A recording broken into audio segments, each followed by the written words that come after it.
અને હવે વિગતવાર સમાચારો જોઈએ। હાલ મહત્વના સમાચાર સામે આવી રહ્યા છે। ગત 24 કલાકમાં ગુજરાતમાં કોરોનાના નવા 1175 જેટલા કેસ નોંધાયા છે। આ મહત્વના સમાચાર સામે આવી રહ્યા છે। આપને જણાવી દઈએ, જ્યાં કોરોનાનો કહેર તેની વચ્ચે ઘણા દિવસો બાદ ગુજરાતમાં કોરોનાનો આંક 1200ની નીચે પહોંચ્યો છે। ગુજરાતમાં કોરોનાના વધુ નવા 1175 જેટલા કેસ નોંધાયા છે। 11 લોકોના મોત નિપજ્યા છે। છેલ્લા 24 કલાકમાં 1347 દર્દી સ્વસ્થ થયા છે, પોતાની ઘરે પરત ફર્યા છે। અમદાવાદ શહેરમાં 239 જ્યારે કે ગ્રામ્યમાં 8 કેસ નોંધાયા છે। અમદાવાદ જિલ્લામાં 8 જેટલા લોકોના મોત નિપજ્યા। સુરત શહેરમાં 148 કેસ નોંધાયા છે, ગ્રામ્યમાં પણ કેસીસ નોંધાયા છે। આ તરફ વડોદરા શહેરમાં પણ 112 જેટલા નવા કેસ, ગ્રામ્યમાં 40 નવા કેસ નોંધાયા છે। રાજકોટ શહેરમાં 99 કેસ અને ગ્રામ્યમાં 30 જેટલા કેસ નોંધાયા છે। મહેસાણામાં પણ 51 કેસ, અમરેલીમાં 29, કચ્છમાં 28 પોઝિટિવ નવા કેસીસ નોંધાયા છે। પાટણમાં 25, સાબરકાંઠામાં 22, આણંદમાં 21 નવા કેસ ગત 24 કલાકમાં નોંધાયા છે।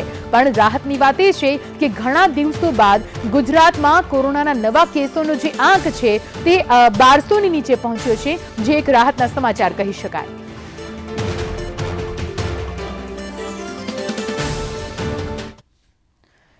અન્ય સમાચાર તરફ આગળ વધીએ। દિલ્હી બોર્ડર પર ચાલી રહેલા ખેડૂત આંદોલનના પડઘા ગુજરાતમાં પણ પડ્યા છે। સૌરાષ્ટ્રના ખેડૂત આગેવાનો પણ સરકાર નજર રાખી રહી છે। રાજકોટ જિલ્લા કોંગ્રેસ અને અન્ય ખેડૂત સંગઠનો સાથે જોડાયેલા અનેક ખેડૂત નેતાઓને નજરકેદ કરવામાં આવ્યા છે। જસદણ કોંગ્રેસ નેતા દિનુભાઈ ધડુક, ગોંડલ કોંગ્રેસ નેતા ભાવેશ ભાષા સહિત અનેક નેતાઓને પોલીસે નજરકેદ કર્યા છે।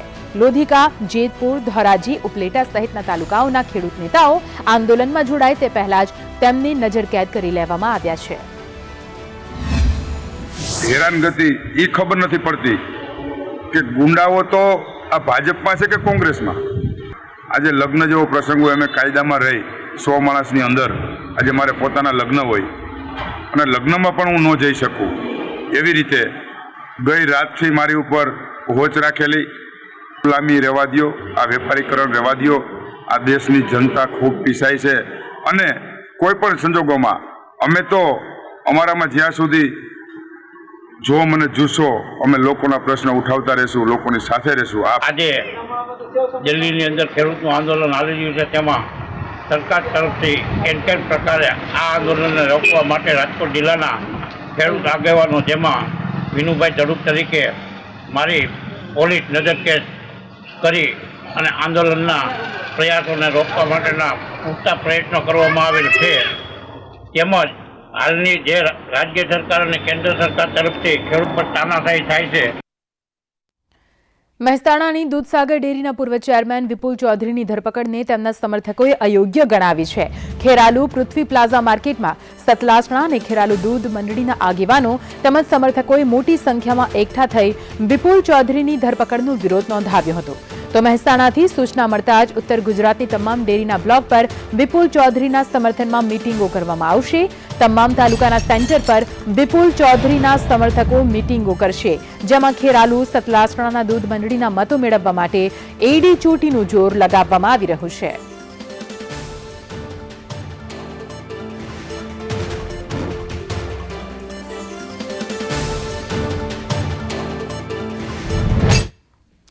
મહેસાણાની દૂધસાગર ડેરીના પૂર્વ ચેરમેન વિપુલ ચૌધરીની ધરપકડ બાદ મહેસાણા જિલ્લા કોંગ્રેસ પ્રમુખે તેને સરકારની કિન્નાખોરી ગણાવી હતી। રાજેન્દ્રસિંહ દરબારે સરકાર પર આક્ષેપ લગાવતા કહ્યું કે સરકારે અનેકવાર વિપુલભાઈને દબાવવાનો પ્રયાસ કર્યો છે। વિપુલ ચૌધરી ચૂંટણી જીતવાના છે તેવી ગંધ આવતા જ આ પ્રકારના પગલાં લેવાયા છે। એક રીતે જોઈએ તો સહકારી ક્ષેત્રે પક્ષ વિપક્ષ જેવું હોતું નથી, પરંતુ વિપુલ ચૌધરીની ધરપકડ બાદ મોટાભાગના કોંગ્રેસી સહકારી આગેવાનો તેમની સાથે છે।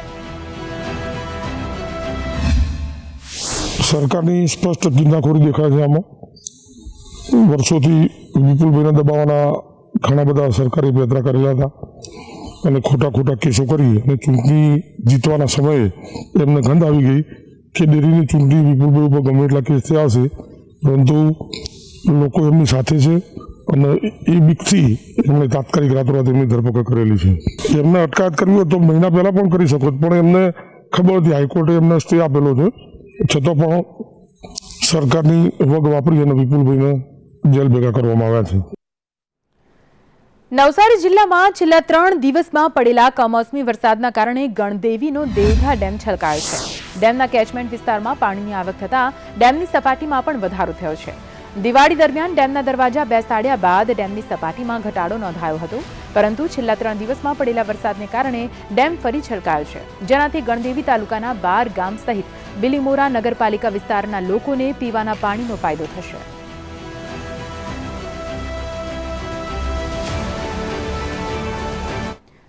અરવલ્લી જિલ્લામાં મકાઈમાં લીલી ઈયળોનો ઉપદ્રવ વધતા ખેડૂતોને મોટું નુકસાન થવાની ભીતિ સેવાઈ રહી છે. ચાલુ વર્ષે શિયાળાની સમયસર શરૂઆત થતાં ખેડૂતોએ સારા ઉત્પાદનની આશાએ 21,274 હેક્ટર કરતાં વધુ જમીનમાં મકાઈનું વાવેતર કર્યું હતું. મોંઘા ભાવના બિયારણ લાવી વાવેતર કર્યા બાદ મકાઈના પાકમાં લીલી ઈયળોનો ઉપદ્રવ વધતા મકાઈનો પાક નિષ્ફળ જવાની ખેડૂતોની ચિંતા સતાવી રહી છે. ત્યારે ખેતીવાડી વિભાગ દ્વારા જિલ્લામાં સર્વે હાથ ધરી નુકસાનીનું યોગ્ય વળતર આપવામાં આવે તેવી સ્થાનિક ખેડૂતો માંગ કરી રહ્યા છે. મગફળીઓ વાવી હતી. મગફળીઓ ઉખડતી વખતે વરસાદ પડ્યો તે વખતે બહુ નુકસાન થયું. ચોમાસામાં ડાંગર ને બીજા પાકો વાયા તો એમાં પણ નુકસાન ગયું.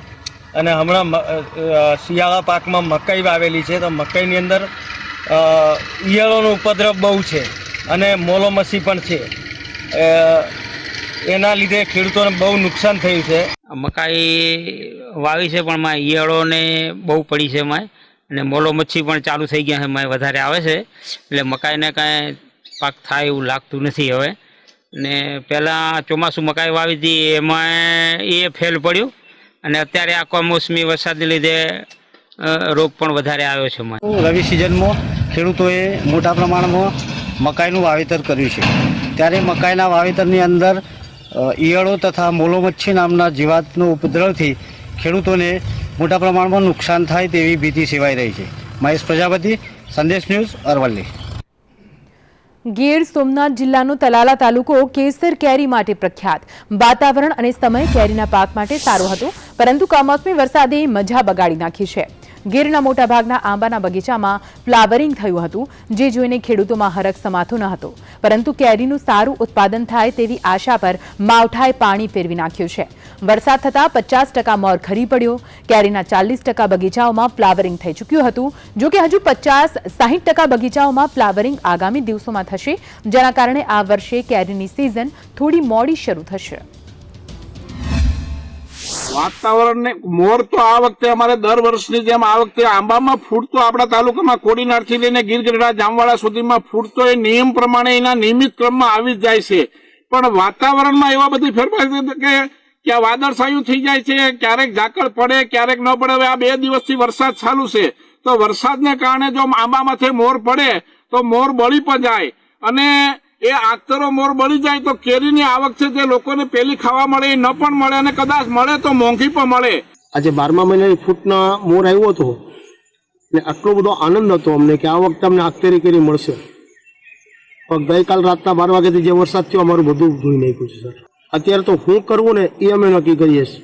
ત્યાં કુદરતનો જ કોપ છે. કોઈ ફ્લાવરિંગ આવી ગયું છે અથવા મોર આવી ગયું હોય તો મોર આવવાની શરૂઆત હોય એમાં નુકસાન થવાની થોડી શક્યતાઓ રહેલી છે, કારણ કે મોર ઉપર જ્યારે વરસાદ પડે તો ફૂગજન્ય રોગો પણ આવે, અને એના લીધે મોર ખરવાને લીધે કેરીની ઉપર માઠી પણ અસર પણ થાય. તો ખાસ કરીને ખેડૂત મિત્રો, જ્યારે આ વરસાદનો વિરામ થાય, માવઠુંની પૂરું થાય, ત્યારબાદ ખાસ ફૂગજન્ય રોગો એટલે કે ભૂકીસારો જે રોગ આવતો હોય આંબાની અંદર, તો એના નિયંત્રણ માટે ખાસ કરીને કાર્બેન્ડાઝિમ અને મેન્કોઝેબના મિશ્રણવાળી ફૂગનાશક દવા 1 પંપની અંદર 30 ગ્રામ અથવા તો હેક્ઝાકોનાઝોલ 1 પંપની અંદર 15 ml નાખી અને વારાફરતી જો છંટકાવ કરવામાં આવે તો આ ફૂગજન્ય રોગ સામે સારું નિયંત્રણ મેળવી શકીએ અને એના ઉત્પાદન ઉપર થતી માઠી અસરથી આપણે બચી શકીએ. વેસ્ટર્ન ડિસ્ટર્બન્સની અસરને પગલે રાજ્યમાં પડેલા કમોસમી વરસાદે અનેક ખેડૂતોને રડાવ્યા છે. સુરતની જો વાત કરવામાં આવે તો છેલ્લા 2 દિવસથી પડેલા માવઠાને કારણે શેરડીના ખેડૂતોને લાખોનું નુકસાન ગયું છે. વરસાદના કારણે ખેતરમાં પાણીનો ભરાવો થઈ જતા શેરડીનું કટિંગ કરી શક્યા ન હતા. આથી સુગર મિલોને મળતો શેરડીનો પુરવઠો બંધ થયો હતો. સુગર મિલો પણ બંધ કરવાની ફરજ પડી છે. તો સુગર મિલો બંધ થતાં ખેડૂતોનો 5000 ટનથી વધુનો શેરડીનો માલ ખેતરમાં પડી રહેતા ખેડૂતોએ સરકાર પાસે સહાયની માંગ કરી છે. 8 વીઘામાં શેરડી બનાવેલી હતી ને હમણાં રેગ્યુલર કટિંગ ચાલતું જ હતું, પણ દક્ષિણ ગુજરાતમાં છેલ્લા 2 દિવસથી કમોસમી વરસાદ આવ્યો, તેને લીધે મારા ખેતરમાં જવાના જે રસ્તાઓ છે તે પલળી ગયા અને ભીંજાઈ ગયા છે. એને લીધે મારો બધો જે શેરડીમાં ખેતરમાંથી જે માલ બહાર કાઢવાનો છે તે અટકી ગયો છે. મેં 6 વીઘા શેરડીમાં વાવેતર કર્યું છે અને આ હવામાન વિભાગની જે આગાહીને કારણે કમોસમી વરસાદ થયો છે, જેને લીધે અમારે શેરડી બળેલી હાલતમાં છે અને પાણી ભરાઈ ગયું છે અને રસ્તાઓ ભીંજાઈ ગયા, જેથી કારણે અમારું શેરડીનું કટિંગ અટકી ગયું છે અને અમારે લાખો રૂપિયાનું નુકસાન સહન કરવાનો વારો આવ્યો છે. હાલમાં હમણાં જે કમોસમી વરસાદ થયો છે એ લગભગ 3 થી 4 દિવસ અહીંયા પડ્યો છે, બરાબર. અને તેને લઈને અમારે જે શેરડી અંદર કટિંગ હતું એ શેરડી માલ અંદર રહી ગયો છે અને મારે લગભગ 35 વીઘામાં કટિંગ ચાલતું છે. અમારી 5 થી 7 વીઘાનો માલ અત્યારે ટોટલી સુકાઈ છે. 2 દિવસથી આપણે અહીંયા કમોસમી વરસાદ પડે છે, એના હિસાબે હાલ ફેક્ટરી બંધ છે, કટિંગ બંધ છે અને મજૂરો પણ ખૂબ હેરાન થઈ રહ્યા છે. જેથી કરીને જે વરસાદ છે તો ખેતરોમાં શેરડી પણ પડેલી છે. એ શેરડી આશરે લગભગ મારી ખ્યાલ પ્રમાણે 5 થી 6 હજાર ટન હશે અને દક્ષિણ ગુજરાતની તમામ ફેક્ટરીઓની આજે અત્યારની તારીખમાં બંધ છે. ઉત્તર ગુજરાતમાં કેનાલમાં ગાબડા પડવાનો સિલસિલો યથાવત રહ્યો. પાટણમાં કેનાલમાં મસમોટું ગાબડું પડ્યું, જેના કારણે કેનાલના પાણી ખેતરોમાં ફરી વળ્યા હતા. નર્મદા કેનાલમાં ગાબડું પડ્યું હતું અને તેના કારણે કેનાલનું પાણી ખેતરમાં ફરી વળતા ખેતરોમાં પાકને નુકસાનની ભીતિ ખેડૂતો સેવી રહ્યા છે. પશ્ચિમ રેલવે દ્વારા નડિયાદ સ્ટેશન પર વિવિધ ટ્રેનોનું સ્ટોપેજ આપવામાં આવ્યું છે. અગાઉ નડિયાદ સ્ટેશન પર અમુક ટ્રેનોને જ સ્ટોપેજ આપવામાં આવતું હતું, પરંતુ પશ્ચિમ રેલવે દ્વારા મુસાફરોની માંગ અને સુવિધાઓને ધ્યાનમાં રાખીને અમદાવાદ ડિવિઝનની વિવિધ ટ્રેનોને નડિયાદ સ્ટેશન પર સ્ટોપેજ આપવામાં આવ્યું છે, જેમાં Gandhidham Puri express, Yesvantpur Bikaner express, Okha Mumbai Central special, Bhuj Dadar special, Ahmedabad Puri special, Somnath Jabalpur special સહિતની ટ્રેનોને સ્ટોપેજ અપાયું છે. આ ટ્રેનોને નડિયાદ સ્ટેશન પર સ્ટોપેજ મળતા મુસાફરોને વધુ સુવિધા મળી રહેશે. વડોદરાના રાજમાર્ગો પર રખડતા ઢોરોનો ત્રાસ વધતા અકસ્માતોનું પ્રમાણ વધ્યું છે. ઠેર ઠેર રખડતા ઢોરને કારણે વાહન ચાલકોને વારંવાર અકસ્માતનો ભોગ બનવું પડે છે. મનપા દ્વારા રખડતા ઢોરોને પકડવા માટે ઢોર પાર્ટીની રચના કરવામાં આવી હતી, જેની પાછળ કરોડો રૂપિયાનું આધણ પણ કરવામાં આવે છે. છતાં પણ શહેરમાં રખડતા ઢોરોનો ત્રાસ યથાવત છે. મનપાની ઢોર પાર્ટી દ્વારા કોઈ નક્કર કામગીરી હજુ સુધી તો નથી દેખાઈ. સાહેબ, વડોદરા શહેરમાં આજથી વર્ષોથી આ પ્રોબ્લેમ છે. રખડતા ઢોરોના લીધે વારંવાર અકસ્માત થઈ રહ્યા છે, પણ તંત્રની કોઈ બી આંખ ઉઘડતી નથી અને તંત્ર એકદમ બેદરકાર છે કે આ ઢોરોના લીધે વારંવાર અકસ્માત, અને ગઈકાલે 2 દિવસ પહેલાં બી અહીં 2 અકસ્માત થયા છે. હવે એ ઢોરોને કોઈ આ મ્યુનિસિપાલિટી લોકો કોઈ ધ્યાન નથી આપતું પાછળ. હવે અકસ્માત એટલા બધા થાય છે આની અંદર. અત્યારે 2-3 અકસ્માત થઈ ગયા છે આ રોડ પર જ. હવે તમે સુપર બેકરી લઈને કિશનવાડી વિસ્તારની અંદર 3 અકસ્માત થયા છે. ઇમરજન્સીમાં લોકોને દવાખાને લઈ જવા પડ્યા છે. હવે આની પર કોઈ મ્યુનિસિપાલિટી કોઈ એક્શન લેતી જ નથી. સુરેન્દ્રનગરમાં નર્મદાની મુખ્ય કેનાલમાં બાઇક ખાબક્યું. 2 યુવાનો બાઇક સાથે કેનાલમાં પડ્યા હતા. એક યુવકનો બચાવ થયો છે, અન્ય યુવકની બચાવની કામગીરી શરૂ કરવામાં આવી છે. લખતરથી લીલાપુર આવતા સમયે બની આ ઘટના.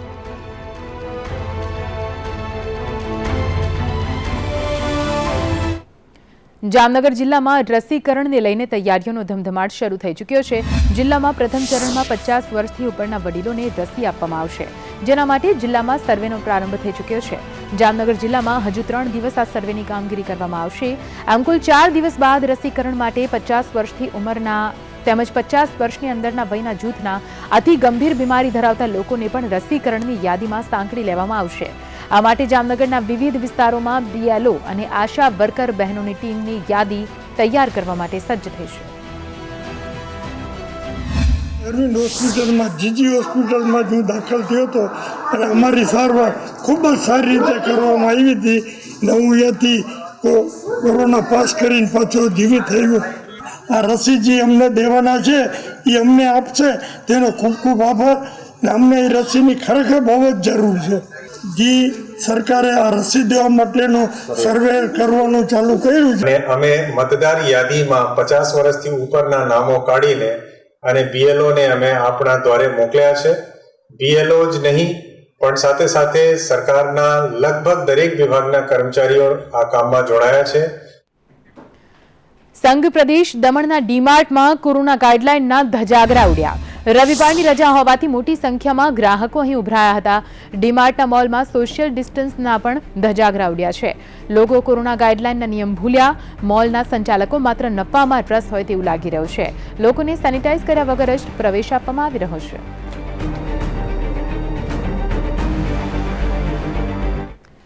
મહેસાણામાં આવતીકાલે કોંગ્રેસની અતિ અગત્યની બેઠક મળવા જઈ રહી છે. આપને જણાવી દઈએ, આગામી સમયમાં સ્થાનિક સ્વરાજ્યની ચૂંટણી આવી રહી છે અને તેને અનુલક્ષીને જ આ બેઠકનું આયોજન કરવામાં આવ્યું છે. દૂધસાગર ડેરીની સામે આવેલા આરમુદા હોલમાં આવતીકાલે 3 વાગે માન્ય ગુજરાતના પ્રભારી રાજુ સાતો સાહેબ, અમારા પ્રદેશ પ્રમુખ અમિતભાઈ ચાવડા સાહેબ અને વિરોધ પક્ષના નેતા પુરેશભાઈ દાનાણી ઉપસ્થિત રહી અને સમગ્ર જિલ્લાની સંકલન સમિતિની બેઠકનું આયોજન બપોરે 3 વાગે કરેલ છે અને એમાં ભાવિ પ્લાન તાલુકા પંચાયત, જિલ્લા પંચાયત અને નગરપાલિકા કઈ રીતે જીતી એનું આખું રૂપરેખા તૈયાર કરવામાં આવશે.